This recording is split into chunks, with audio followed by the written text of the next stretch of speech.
नमस्कार विद्यार्थी मित्रांनो, सरासरीवरचा हा प्रश्न घेऊन आलोय तुमच्यासाठी. प्रश्न बघा काय आहे? 4 मुलांचे 5 वर्षापूर्वीचे सरासरी वय 9 वर्ष होते.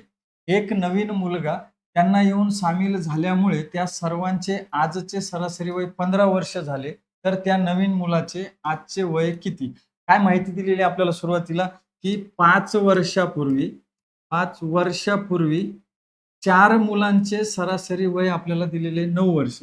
तर 4 मुलांचे सरासरी वय 9 वर्ष असेल, तर त्यांचे एकूण वय किती असणार आहे? तर 36 वर्ष एवढं त्यांचं एकूण वय असणार आहे. मग हे 5 वर्षापूर्वीचं एकूण वय 36 वर्ष आहे. मग त्यांचं आजचं वय किती असणार आहे? 4 विद्यार्थी आहे. 5 वर्षापासून आजपर्यंत प्रत्येक विद्यार्थ्याच्या वयामध्ये 5 वर्षाची भर पडलेली आहे. तर मग प्रत्येकाच्या याच्यात जर 5 वर्ष वाढ झाली असेल, तर आजचं एकूण वय किती असणार आहे? आज एकूण वय बरोबर 4 विद्यार्थ्याच्या प्रत्येकाच्या याच्यामध्ये 5 ची वाढ म्हणजे 4 गुणिले 5 बरोबर किती? तर 20 वर्षांची वाढ झालेली असणार आहे. मग जर 5 वर्षापूर्वी या 4 लोकांचं वय 36 वर्ष असेल, तर आजचं वय किती असणार आहे त्यांचं एकूण? तर 56 वर्ष एवढं त्यांचं एकूण वय झालेलं आहे या 4 विद्यार्थ्यांचं. आता पुढं काय सांगितलंय? नवीन मुलगा येऊन त्यांना सामील झाला.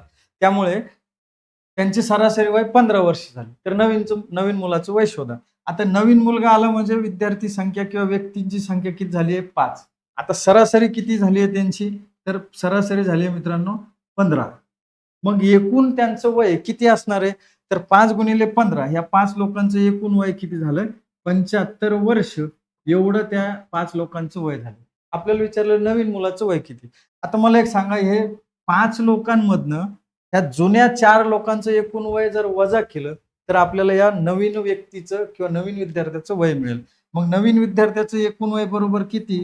तर 75 वर्ष वजा या 4 विद्यार्थ्यांचं एकूण वय 56 वजा केलं, तर उत्तर काय मिळणार आहे आपल्याला? 19 वर्ष हे त्या नवीन विद्यार्थ्याचं एकूण वय असणार आहे. पर्याय क्रमांक 2 हे या प्रश्नाचं राईट आन्सर. व्हिडिओ आवडला असेल विद्यार्थी मित्रांनो, तर व्हिडिओला लाईक करा, शेअर करा आणि चॅनलला फॉलो करा. धन्यवाद.